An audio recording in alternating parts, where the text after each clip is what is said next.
C'est le 3 juillet 2016 que l'agglomération cherbourgeoise accueillera le Tour de France. L'occasion pour Benoît Rivet, président de la CUC, de mettre en valeur le territoire. La présence du Tour de France sur l'agglomération s'inscrit dans le grand départ qui part du Mont-Saint-Michel.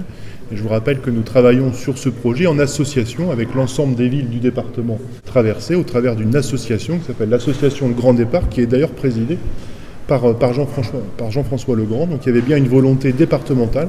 Et puis la communauté urbaine et l'ensemble des villes de la communauté urbaine qui sont traversées se sont inscrites dans ce processus départemental. Et en ayant unifié nos forces, eh bien, nous avons réussi à faire la promotion du territoire et puis à faire venir le tour chez nous au mois de juillet prochain. En tout cas, pour les élus que nous sommes, c'était une vraie volonté.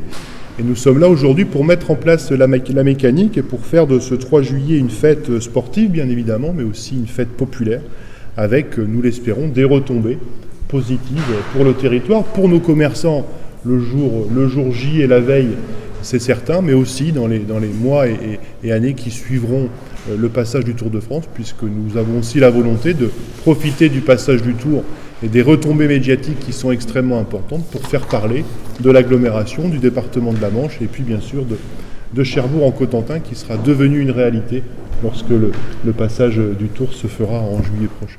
C'est Jean-Louis Pagès, directeur des sites pour Abory Sport Organization, société propriétaire de l'événement, qui nous explique comment son choix s'est porté sur la montée des Rouges Terres comme ligne d'arrivée pour cette étape. Ce que nous souhaitions sur cette étape-là, c'était une arrivée donc avec des difficultés topographiques. En l'occurrence, nous sommes allés les chercher. On a eu quelques difficultés parce qu'il a fallu visiter. Nous sommes venus, on n'a rien dit à personne. Nous sommes venus, comme nous le faisons partout ailleurs. On visite, on regarde, on se promène, on sent, si vous voulez, les collectivités. On a besoin évidemment de s'en imprégner. On a cherché et nous avons fini par trouver. Mais on est satisfait dans la mesure où on effectue quand même 10 km dans la communauté urbaine. On se moque entre guillemets que ça arrive au nord, à l'est, à l'ouest, au sud, etc. Mais il faut que ça marche, il faut que ça soit beau. Et là, je ne vous cache pas que sur le final, avec ce final qui a été tracé, alors les 3 étapes en tout cas, les 2 étapes et demie qui sont dans le département, passent quasiment partout. Mais là, on a un final sur Cherbourg qui est assez extraordinaire. Hein.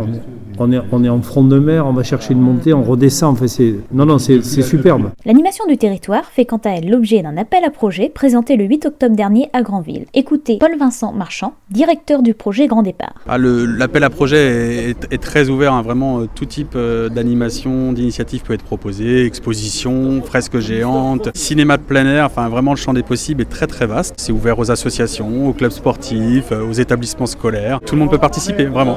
Alors, il faut se rendre sur le site internet du Grand Départ du Tour de France, hein, tourdefrance-manche.fr, et on télécharge le dossier, et, on remplit ce dossier avant le 18 décembre. On a déjà beaucoup d'idées qui nous sont données. On a des projets bien évidemment de fresques géantes, des projets de cyclo sportifs.